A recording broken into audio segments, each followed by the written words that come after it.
Good morning. Welcome back. Hope you had a great weekend. We'll start off real quick. Today is, of course, Martin Luther King Day, so wouldn't go without saying that we know that there's a lot of civil unrest at times here in the United States, but without Dr. King and the movements that he made and standing for what he stood for, uh, a lot of things would be different than what they are now, and so everybody needs to appreciate some of the rights that you do have were from some of the sacrifices that Dr. King did make. So with that, moving forward, today is going to be a flea market find slash Meijer find video. So we'll start out with the flea market stuff first. The wife and I went down to the Indiana State Fairgrounds on Saturday.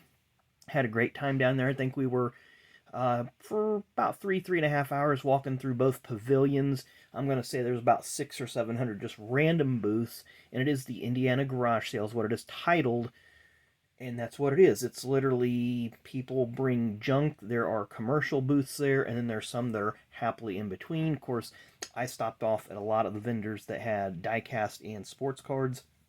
I will say this, there were a lot of diecast vendors, not exclusively diecast, but they had a great deal of it.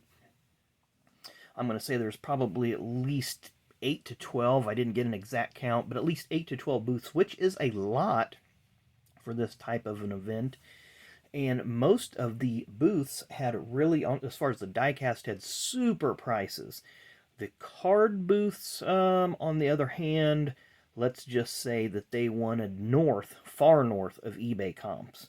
I think they were still stuck in the 1990s and probably using Beckett as their reference versus the actual market. So with that being said, I'm going to start off here. You guys know I collect these. I'm not sure if I had it or not, but they had it for a super good price.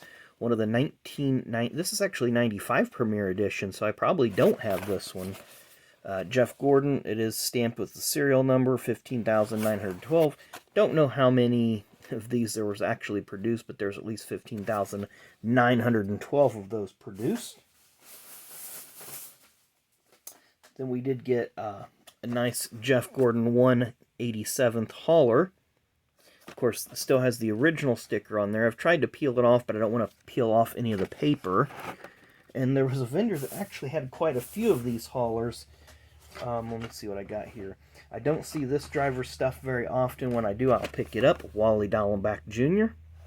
when he was driving for Bud Moore with the Hayes Modems car. Of course, that paint scheme didn't take effect till after about the 4th race of the season. They were running just a plain white car with the Hayes Modems logos. Sorry about this, getting them out of the bag here.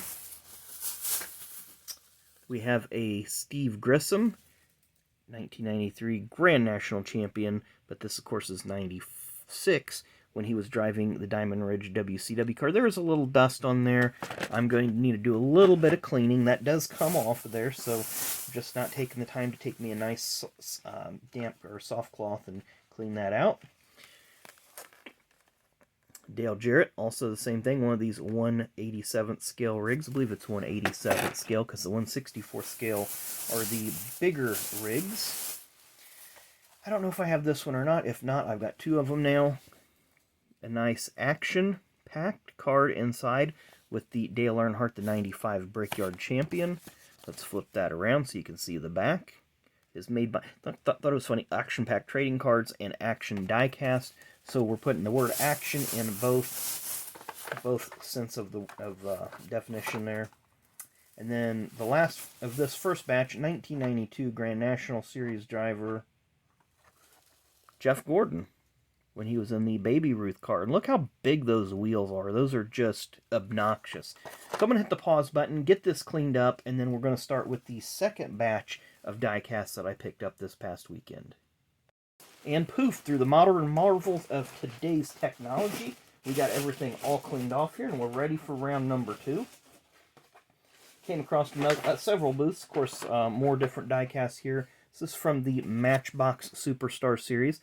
We have Hut Strickland. I don't think I have this particular one out of this line. It looks like it is a Lumina. Of course, that's 1992. And then also have the Melling car. There's no driver listed on this because they had a number of drivers in this car in 1992. Phil Parsons started the year. They had, I believe, Dorsey Schrader, P.J. Jones, Chad Little finished the year with them. So it was just a revolving door. Dave Mader, the third, ran 5 races and the All-Star race with that team. So they just was trying to find their footing. Up next from the Winter Circle Action Packs or Lifetime Series, Dale Earnhardt. This is his 2001. There you see the Oreo on it. So this would have been obviously the last Cup car that he would have driven. I don't think I have that one. So I seen it and I was like, I have to have that one. And again, anytime I see this one in nice shape, I pick it up too. The 1991, because it's a 5-time. Could be 92. What's the back say? 1992. So that would have been his 5th championship in 91. I might have picked this one up before. I don't recall. But again, it was a good price and it was in great shape. Ted Musgrave. That's the car he ran. You see it is a Pontiac nose. And it has just the Jasper branding on it. And it does say 1992 on the back. So that would have been his car from 1991, his rookie season in the Cup Series. And again, a lot of these, I don't know if I've picked them up or not. This was, again, 1992, a Racing Champions. But it's the 7-Up Davey Allison. Of course, 7-Up was an associate sponsor on the 28 car. Davey did run a West Series or a Southwest Tour race in a 7-Up sponsored number 28 car. So it was just one that I felt that I wanted and needed to pick up. Then I have a couple cars here. I know for sure I've picked this one up before. The Nova, the Busch Series Nova that Dale ran. I picked a couple of these up, I believe. It does have the Wrangler on the trunk lid, that slanted italicized 8. Made that one famous. I believe Dale Jr. has restored that car.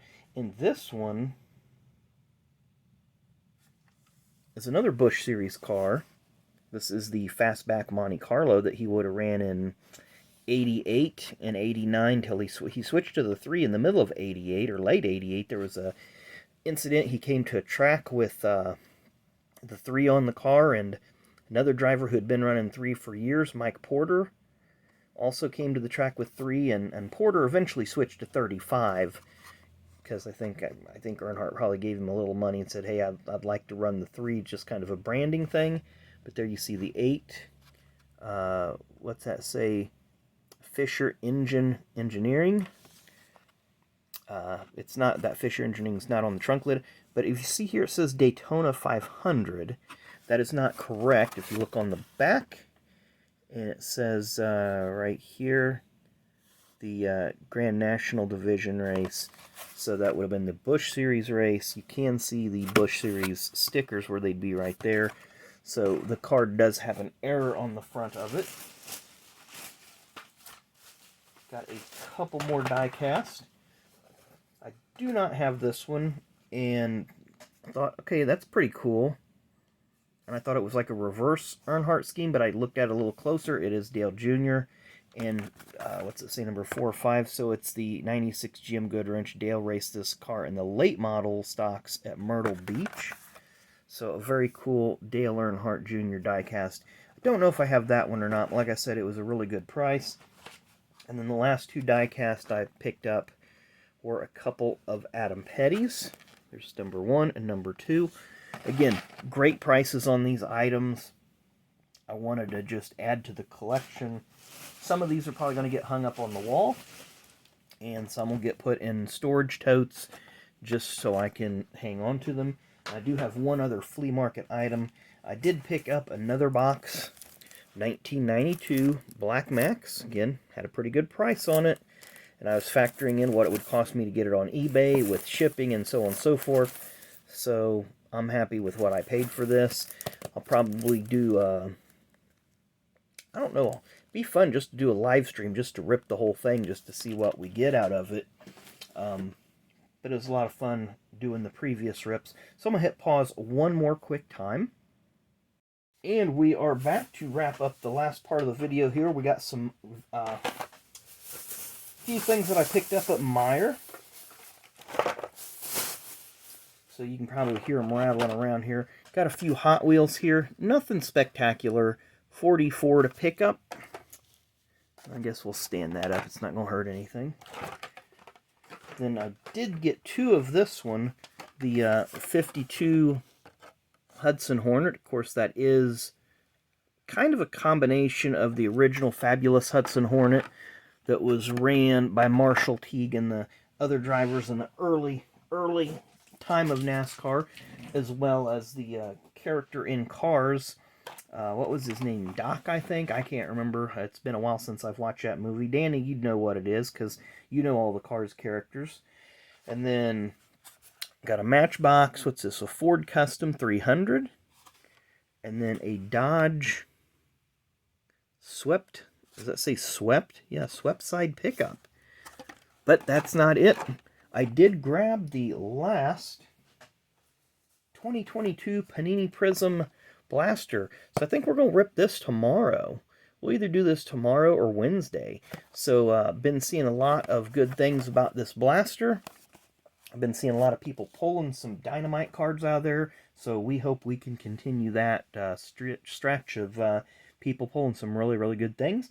Got a few birthdays on today's birthday video coming up later this afternoon. One of them is a pretty big birthday, so you might want to stay tuned for that. So anyway, thanks again for watching. Hope you enjoyed today's video. Had a lot to share with you. Had a lot of fun picking up all these items. So come back and see us later today, and always come back every day where we're doing new rips and so on and so forth. So thanks again for watching, and we will see you tomorrow.